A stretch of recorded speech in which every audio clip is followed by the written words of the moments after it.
Hey there, I'm travel blonde Melissa James. When I was planning my visit to Japan, the private tour company I was using, Luxester, encouraged me to tell them any places that I might want to add to my custom itinerary. It suddenly hit me that I not only wanted, but needed to visit Hiroshima. You'll hear me explain my reason in this video when I'm standing near the epicenter of the atomic blast.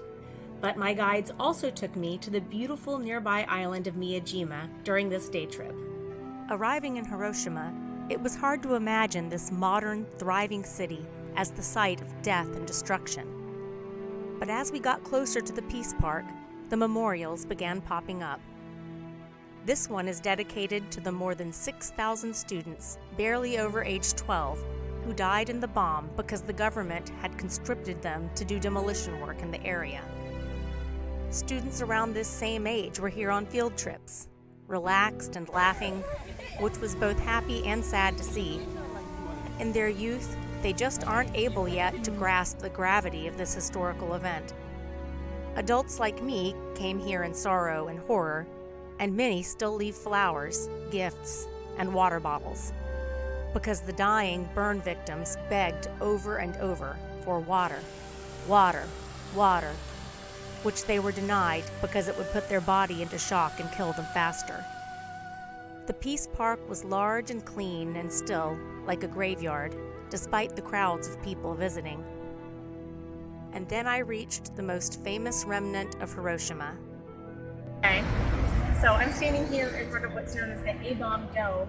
This is ruins that's almost right at the epicenter of where the bomb hit on August 6, 1945. And I'm reading from this marker here. The building was called originally the Hiroshima Prefecture Industrial Promotion Hall, but since the ruins have remained afterward, there have been a lot of work. You can see kind of the structural work inside that they've been doing to keep the ruins from further ruining, keep them in the state they were right after the bomb hit.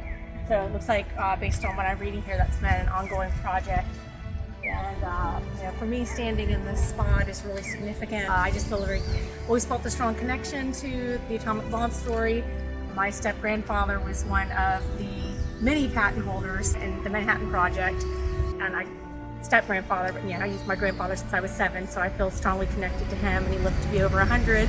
And then my grandfather, maternal grandfather, who lived to be over 95, was on his way to Pearl Harbor with the Army when the Pearl Harbor bombing occurred. So kind of bookends of the story of Japan and the United States, and looking how far we've come from these horrible things we did to each other to now where I'm standing here and enjoying the beauty of this country and the peace that all these memorials are left in hopes of preserving, that at least for now between our two countries, despite many conflicts going on elsewhere in the world, that we've continued to work together in harmony. So it's a very sad place to be, but it's uplifting in a lot of ways too.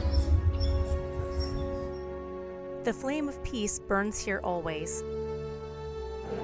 Inside the Hiroshima Museum, they've done a hauntingly good job of sharing the first-hand accounts, voice interviews, and relics of the disaster. This one depicts Hiroshima before, during, and right after the bomb hit.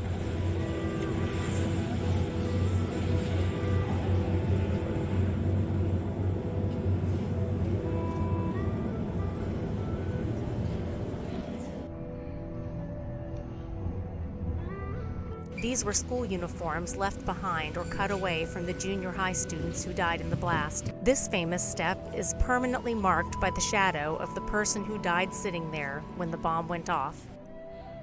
Finally, the exhibit I had long wanted to see, Sadako. In elementary school, we read the story of Sadako and the 1,000 Paper Cranes. It was the first time I learned about the atomic bomb and about children like Sadako who survived but soon developed deadly cancers. She famously made 1,000 paper cranes because legend said it would cure her, but sadly she passed away at only age 12. These are actual cranes that she made.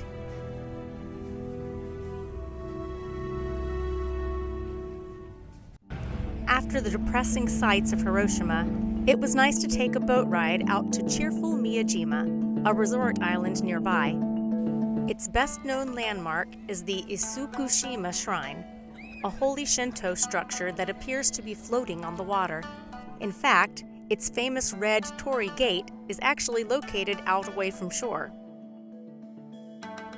The island has so many gorgeous views, and the weather that November day was perfect. As a vacation destination, Miyajima has wonderful shopping areas and is famous for its maple leaf-shaped cakes, which come in a wide range of flavors. Other local foods also tempted us, and their specialty beverages looked amazing, and I just had to try one. And I am having a local drink, which is a Hiroshima lemon rum cider, and it is so good. Hi to the island. We ended the day taking a different boat to the train station, and the red setting Japanese sun bade us a beautiful farewell.